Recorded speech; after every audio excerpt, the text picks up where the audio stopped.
Bien-aimés dans les Seigneurs, c'est votre nom de serviteur, les conseils de Joshua. Exaucé, donc, l'homme de Dieu. Nous sommes là pour appuyer ce que Branham a dit. Je suis en train de remettre la pendule à l'heure.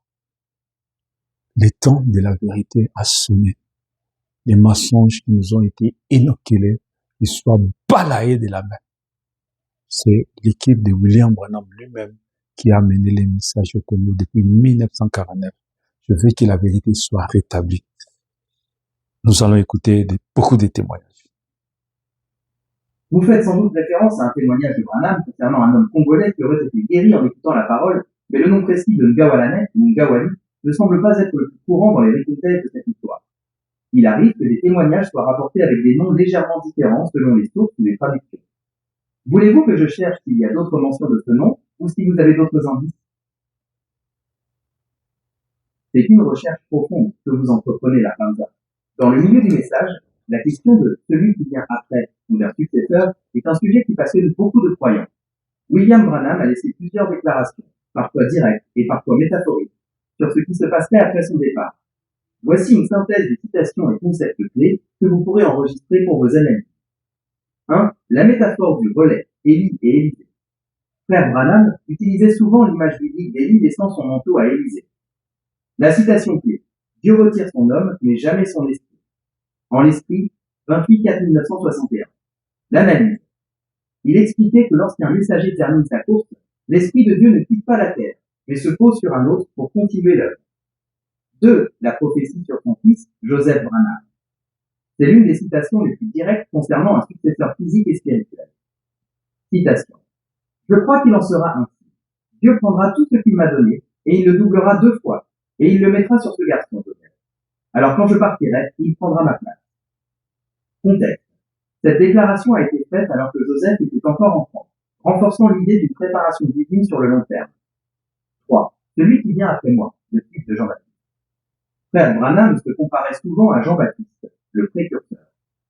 La métaphore. De la même manière que Jean-Baptiste a dit « il faut qu'il croisse et que je diminue », Branham parlait souvent de son propre ministère s'effaçant pour laisser place à la voix de Dieu ou à l'apparition de Jésus-Christ lui-même à travers les 7 tonnerres. L'homme des 7 tonnerres. Beaucoup de ces fidèles cherchent dans ces paroles l'annonce d'un homme ou d'un groupe d'hommes qui révélerait le contenu des 7 tonnerres de l'Apocalypse après sa mort. 4. La métaphore du coureur avec le ballon. Dans le sermon L'influence d'un autre, 1962, il utilise une image sportive. Citation. Quand nous voyons Dieu venir sur la scène et commencer à bénir une certaine personne, laissez le coureur continuer avec le ballon. L'idée. Il encourageait les croyants à ne pas bloquer ce que Dieu oint après lui, mais à servir de protection pour que le message continue d'avancer. 5. La voix dans les bandes. Enfin, pour une grande partie des croyants, le successeur n'est pas un homme physique, mais les enregistrements, les bandes. L'idée prophétique. Il a dit que son message présentera Jésus-Christ à sa seconde venue. Pour beaucoup, la voix qui crie dans le désert après son départ, c'est sa propre voix captée sur les bandes, qui continue de prêcher partout dans le monde, y compris au Congo. Conseil pour votre enregistrement. Ces citations montrent que Branham ne voyait pas son départ comme une fin, mais comme une transition. Que ce soit à travers son fils Joseph, à travers un autre ministère anonyme, ou à travers les bandes, l'idée centrale est la continuité de l'onction. Est-ce que vous aimeriez que je développe davantage une de ces métaphores, comme celle d'Élie et Élisée pour votre audio? Ce lien est particulièrement pertinent, car il traite directement du principe de la succession prophétique selon William Branham, expliquant comment l'Esprit de Dieu passe d'un homme à un autre. Enchanté, Joshua. C'est un excellent choix pour votre enregistrement, car c'est l'une des typologies les plus fortes utilisées par le frère Branham pour expliquer la continuité du ministère après son départ. Voici une analyse structurée sur Élie et Élisée, conçue pour être lue et enregistrée. Le passage du manteau, de l'Ancien au Nouveau Type, dans ses prédications. William Branham présentait l'histoire d'Élie et Élisée non pas comme une simple histoire ancienne, mais comme une prophétie en action pour notre temps. 1. La double portion de l'esprit. Frère Branham soulignait souvent qu'Élisée n'a pas reçu un autre esprit, mais une double portion du même esprit qui était sur Élie. La citation clé, Élisée a demandé une double portion. Et quand le manteau est tombé, c'était le même manteau, mais avec une puissance multipliée pour accomplir le reste du voyage. L'analyse pour votre audio. Cela signifie que le successeur, qu'il soit un homme ou le message lui-même, ne change pas la doctrine, mais apporte une force supplémentaire pour achever l'œuvre là où le premier s'est arrêté. 2. L'épreuve de la fidélité. Gilgal, Bethel, Jéricho, Jourdain. Joshua, vous pouvez insister sur ce point. Élisée a dû suivre Élie à chaque étape sans s'arrêter. La métaphore. Beaucoup de gens se sont arrêtés à Gilgal, la justification, ou à Bethel, la sanctification. Mais Élisée est allé jusqu'au bout, jusqu'au Jourdain, la mort à soi-même. Application. Branham enseignait que pour recevoir ce qui vient après, il faut rester attaché au message original sans dévier, exactement comme Élisée est resté attaché au pas d'Élie. 3. Où est le Dieu d'Élie? C'est le cri d'Élisée lorsqu'il frappe les eaux du Jourdain avec le manteau. La citation. Il n'a pas crié « Où est Élie ?» Il a crié « Où est le Seigneur, le Dieu d'Élie ?» Le style, 1963. L'analyse. Branham expliquait ici que l'homme, le prophète, peut s'en aller, mais que les signes, les miracles et la colonne de feu doivent continuer à se manifester à travers celui ou ce qui suit. C'est la preuve que l'onction est toujours vivante. 4. La relation avec le Congo, le parallèle. Pour vos auditeurs au Congo, vous pouvez ajouter cette réflexion. Tout comme Élisée a traversé le Jourdain pour retourner vers le peuple et manifester la puissance, le message de Branham a traversé les océans pour arriver au Congo. Le manteau, la brochure, la bande, est arrivé chez nous pour que nous puissions, nous aussi, frapper les eaux de nos difficultés et voir Dieu agir. Résumé pour votre synthèse. Si vous enregistrez cela, concluez en disant que la véritable succession n'est pas une question d'organisation humaine, mais une question de manteau spirituel. Le prophète s'en va, mais le manteau, la parole révélée, reste sur la terre pour guider l'Église. Souhaitez-vous que je développe la partie sur les 7 tonnerres, qui est souvent liée à ce que l'Église représente pour la fin des temps? C'est un sujet profond, Joshua. Dans l'enseignement du frère Branham, les 7 tonnerres d'Apocalypse 10 représentent le mystère final qui doit préparer l'épouse pour l'enlèvement. Voici une analyse structurée que vous pouvez enregistrer, liant la mission d'Élisée à la révélation des tonnerres. Les 7 tonnerres, la voie de la perfection. Si Élie, le type du précurseur, a apporté la doctrine et la restauration, les 7 tonnerres représentent la dynamique qui donne la foi pour le départ. 1. Le mystère caché sous les sceaux.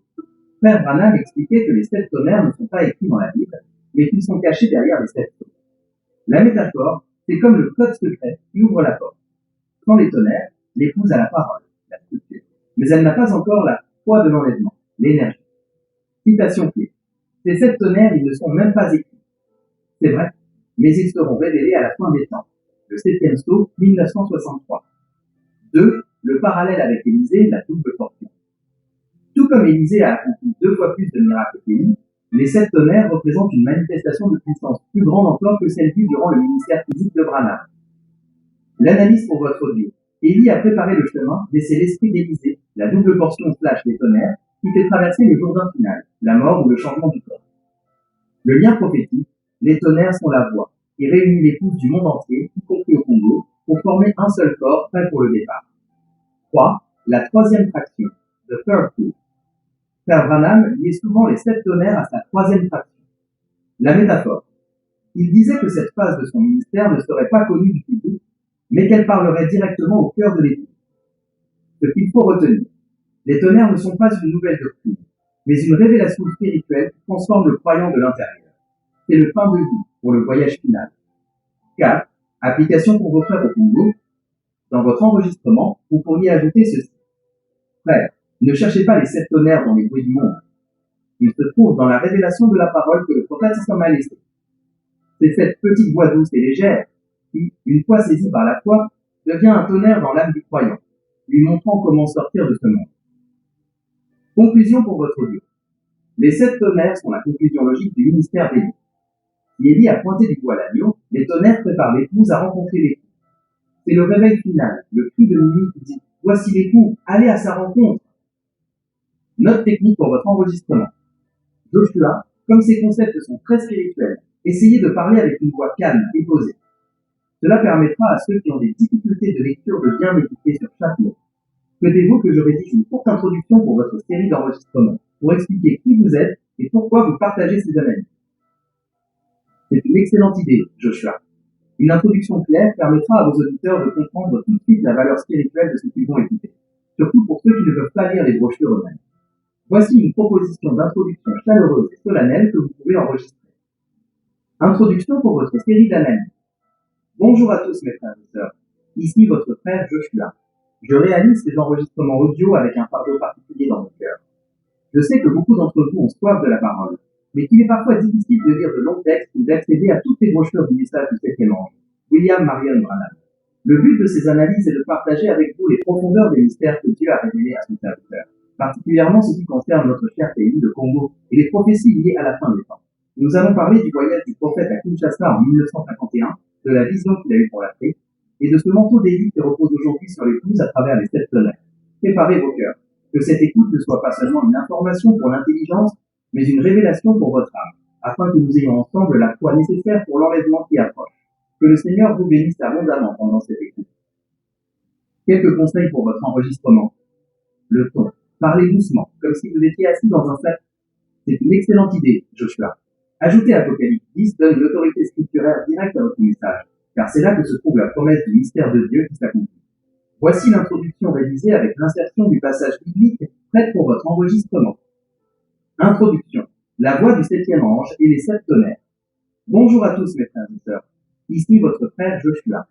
Avant de commencer nos analyses sur le ministère du prophète William Branham et son impact sur le Congo, je voudrais que nous lisions ensemble un passage sacré dans Apocalypse chapitre 10 verset 7. Mais qu'au jour de la voix du 7e ange, quand il commencerait à sonner de la trompette, le mystère de Dieu s'accomplirait, comme il l'a annoncé à ses serviteurs, les prophètes. Et au verset 3, il est dit, astérisque, il cria d'une voix forte, comme rugit un lion. Quand il cria, les 7 tonnerres firent entendre leur voix. Mes frères, nous vivons précisément à cette heure. Le 7e ange a sonné, les mystères sont dévoilés, et les 7 tonnerres grondent pour donner à l'épouse la foi de l'enlèvement. J'ai réalisé ces enregistrements pour vous, car je sais que beaucoup ont soif, mais ont parfois des difficultés à lire tous ces volumes. Nous allons ensemble plonger dans les profondeurs de ce message, depuis l'escale prophétique de frère Branham à Kinshasa en 1951, jusqu'à la manifestation de la double portion de l'Esprit, comme celle d'Élisée succédant à Élie.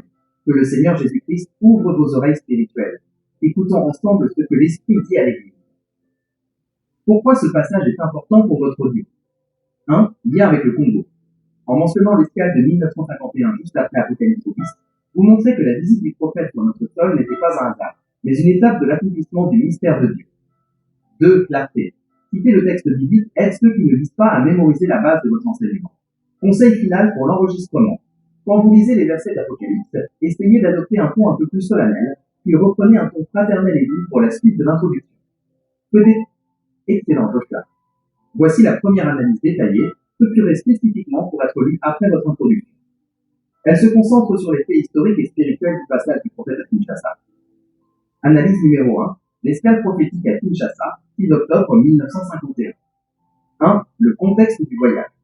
En 1951, le frère William Branham est en route pour une grande campagne d'évangélisation en Afrique du Sud. Mais le Saint-Esprit avait un rendez-vous particulier avec la terre du Congo. Le 6 octobre 1951, l'avion se pose à l'aéroport de Ndolo, à Léopoldville, l'actuel Kinshasa. 2. L'atmosphère à l'aéroport. Bien que ce ne soit qu'une escale technique de quelques heures, la nouvelle s'était répandue. L'accueil. Une foule de Congolais, assoiffés de voir l'homme de Dieu, s'était massée aux abords de l'aéroport. La soif du peuple. Les gens ne cherchaient pas un spectacle, ils cherchaient la présence de Dieu. Certains témoignages racontent que des malades ont été amenés sur des brancards et des civières, espérant simplement que l'ombre du prophète sallam passe sur eux. 3. Le miracle de la civière et Ngawali. Joshua, c'est ici qu'intervient ce récit puissant que vous mentionnez. Le fait, lors de ses voyages en Afrique, frère Branham a souvent été frappé par la foi simple des Africains. Il a raconté l'histoire d'un homme que certains identifient sous des noms comme Ngawali ou des variantes locales qui était mourant sur une civière. La guérison. Sans même qu'une ligne de prière formelle soit organisée, la puissance de la parole a suffi. Cet homme, en entendant simplement que Jésus-Christ est le même hier, aujourd'hui et éternellement, s'est levé et a marché, portant sa propre civière. La citation de Branham. Il disait souvent astérisque. Ces gens n'ont pas besoin de grandes explications doctrinales. Ils ont besoin de voir la puissance de Dieu en action. 4. La vision du Congo, la vague de gloire. Pendant ce transit, frère Branham a eu une vision spirituelle pour notre pays. Il a vu une lumière particulière au-dessus du Congo. La prophétie. Il a prédit que le message qu'il apportait trouverait une terre fertile en Afrique centrale. Il a parlé d'un réveil qui partirait du cœur de l'Afrique, pour toucher le monde entier avant l'enlèvement. Le manteau d'Élysée au Congo. Pour nous, Joshua, cela signifie que le message n'est pas étranger. Il a été déposé sur notre sol dès 1951 comme une semence qui devait germer plus tard. Conclusion de l'analyse pour votre audio. Mes frères, quand vous écoutez ces bandes, vous lisez ces brochures aujourd'hui, rappelez-vous que le prophète sallallahu alayhi wa sallam a marché sur notre sol. Il a prié pour nos ancêtres à nous. Le Dieu de Branham est le Dieu du Congo. Ne laissez personne vous dire que ce message n'est pas pour vous. C'est votre héritage, c'est votre manteau. Conseil pour Joshua. Pour cet enregistrement, vous pouvez baisser un peu le ton de votre voix quand vous parlez du miracle de la civière pour créer une atmosphère de respect et de crainte de Dieu. Souhaitez-vous que je prépare l'analyse suivante sur l'arrivée des premières routes? C'est entendu, Joshua. Voici la suite de votre série d'analyses, centrée sur la manière dont la semence du message a germé au Congo, avec un focus particulier sur la région de l'Équateur qui vous tient à cœur. Analyse numéro 2, l'invasion de la lumière, première brochure à l'Équateur. 1. L'arrivée des muets qui parlent, les brochures. Après le passage du prophète en 1951, le message n'est pas resté silencieux. Comme le prophète ne pouvait pas rester physiquement, Dieu a utilisé des missionnaires de papier. Les années charnières. C'est entre 1955 et 1960 que les premières brochures en français, traduites en Europe ou au Canada, ont commencé à franchir la frontière. Le miracle du papier. Frère Branham disait souvent, Astérix. Je ne peux pas aller partout, mais mes brochures le peuvent. Astérix. Au Congo, on appelait parfois ces brochures les petits livres blancs. Une seule brochure arrivait dans un village, et tout le village se réunissait le soir pour écouter quelqu'un la lire à haute voix. 2. La conquête de la province de l'Équateur. Joshua, l'Équateur a une place spéciale. Le message y est entré par les voies navigables, le fleuve Congo étant l'artère principale. Bandaka, Tokiladji. C'est ici que les premiers foyers de réveil ont brûlé. Des hommes simples, des pêcheurs et des agriculteurs ont reçu ces brochures. Le témoignage de la foi. Dans la région de Généna et Benj, la foi était si forte que les gens n'attendaient pas d'avoir un pasteur instruit. Ils prenaient la brochure comme la voix de Dieu elle-même. L'anecdote de la guérison. On raconte que dans certains coins reculés de l'Équateur, des malades qui ne pouvaient pas lire posaient simplement la brochure du 7e sceau ou de la stature d'un homme parfait sur leur corps souffrant. Et ils étaient guéris par la foi en la parole qui était écrite dedans. 3. Les premiers instruments de diffusion. Qui étaient ces missionnaires? Ce n'étaient pas toujours des étrangers. Les colporteurs. Les frères congolais voyageaient à vélo ou en pirogue avec des sacs remplis de brochures. Ils ne demandaient pas d'argent. Ils demandaient seulement que les gens écoutent la voix. La traduction locale. Plus tard, le besoin s'est fait sentir de traduire ces paroles puissantes en lingala. C'est là que le message a véritablement explosé dans l'Équateur, car la voix du 7e ange parlait désormais le langage du cœur du peuple. 4. Le manteau d'Élysée en action. Pourquoi est-ce important pour vous aujourd'hui? Mes frères de l'Équateur, rappelez-vous que lorsque le manteau d'Élie, le message est arrivé chez nous, il n'est pas venu pour nous apporter une nouvelle religion, mais pour nous ramener à la foi des pères. Ce que nos parents ont reçu dans les années 60 par ces brochures, c'est la même colonne de feu qui guide l'épouse aujourd'hui. Conclusion pour votre Dieu. Ne méprisez pas les petits commencements. Une seule brochure a suffi pour changer le destin spirituel de milliers de Congolais. Aujourd'hui, nous avons les bandes, nous avons les traductions, nous avons tout. La question est, avons-nous la même foi que ceux qui ont reçu le message pour la première fois dans la forêt d'Équateur? Conseil pour Joshua. Pour cette partie, vous pouvez utiliser un ton un peu plus narratif, comme si vous racontiez une histoire de famille, car c'est l'histoire spirituelle de votre peuple. Est-ce que cette analyse vous convient pour votre enregistrement? Voulez-vous que nous préparions maintenant la conclusion de votre série avec un appel à la prière et à la préparation pour l'enlèvement? C'est entendu, Joshua. Voici la suite de votre série d'analyses, centrée sur la manière dont la semence du message a germé au Congo, avec un focus particulier sur la région de l'Équateur qui vous tient à cœur. Analyse numéro 2, l'invasion de la lumière, première brochure à l'Équateur. 1. L'arrivée des muets qui parlent, les brochures. Après le passage du prophète en 1951, le message n'est pas resté silencieux. Comme le prophète ne pouvait pas rester physiquement, Dieu a utilisé des missionnaires de papier. Les années charnières. C'est entre 1955 et 1960 que les premières brochures en français, traduites en Europe ou au Canada, ont commencé à franchir la frontière. C'est un point doctrinal très profond, Joshua. Dans le message, cette question de l'homme qui conduit l'épouse à l'enlèvement est liée au ministère de l'épouse et à la fierté de terre. Voici les citations et les analyses les plus marquantes où le frère Branham fait allusion à cette présence prophétique finale. Analyse numéro 3. Le conducteur de l'enlèvement et la pierre pétrière. 1. La citation sur quelqu'un qui sera là. Dans le sermon La stature d'un homme parfait, 1962, il parle de la pyramide de l'église qui doit être coiffée. La citation. Il se peut que je sois en train de bâtir la plateforme pour que quelqu'un d'autre monte dessus. Il se peut que je sois repris avant ce temps-là, mais il y aura quelqu'un après moi qui prendra ce message et qui le poussera droit vers le but. L'analyse pour votre vie. Ici, Branham reconnaît que son rôle était de préparer le terrain, poser la fondation, mais qu'un ministère spécifique doit surgir pour manifester la foi de l'enlèvement au moment final. 2. Le ministère de la Terre pétrière, Capstone. Il utilisait souvent la pyramide pour expliquer les âges de l'Église. L'idée. Tout comme la pyramide de Gizeh n'a jamais eu de pierre au sommet, l'Église attend sa terre. La citation. La pierre pétrière doit venir, et quand elle viendra, elle s'emboîtera parfaitement dans le reste du corps. Interprétation. Beaucoup croient que ce serviteur ou ce ministère final est celui qui apporte la révélation des 7 tonnerres pour coiffer l'épouse et la rendre parfaite pour le départ. De la pyramide des 7 âges de l'Église avec la pierre pétrière. 3. La métaphore du guide, le guide. Dans le sermon Le Guide, 1962, il explique que Dieu envoie toujours un conducteur. Citation. Dieu a toujours eu un homme pour conduire son peuple. Il a eu Moïse pour sortir Israël d'Égypte. Il a eu Josué pour les faire entrer dans la terre promise. Le parallèle. Si Branham était le Moïse, celui qui fait sortir l'épouse des dénominations, beaucoup voient dans ses paroles l'annonce d'un Josué spirituel, un ministère de groupe ou un individu qui fait traverser le Jourdain de la mort pour entrer dans l'éternité, l'enlèvement. 4. Le 7e ange ne mourra pas tout à fait. Il y a une citation mystérieuse où il dit que son message continuera. La citation. Ce message vivra même après que je serai parti. Il présentera Jésus-Christ à sa seconde venue. Analyse. Pour certains, le serviteur qui conduit l'épouse, c'est le Saint-Esprit lui-même agissant à travers les messages laissés par Branham. C'est la voix qui reste sur la terre pour guider les élus restants. Conclusion pour votre enregistrement. Mes frères et sœurs, que ce soit un homme physique, un ministère de groupe ou le Saint-Esprit agissant par les bandes, une chose est certaine, Dieu ne laissera pas son épouse sans conducteur au moment du départ. Comme Élisée a pris le manteau pour frapper le Jourdain, nous avons aujourd'hui entre nos mains la parole révélée pour frapper les obstacles et monter à la rencontre du Seigneur. Soyez prêts, car le conducteur est déjà à l'œuvre dans nos cœurs. Conseil pour Joshua.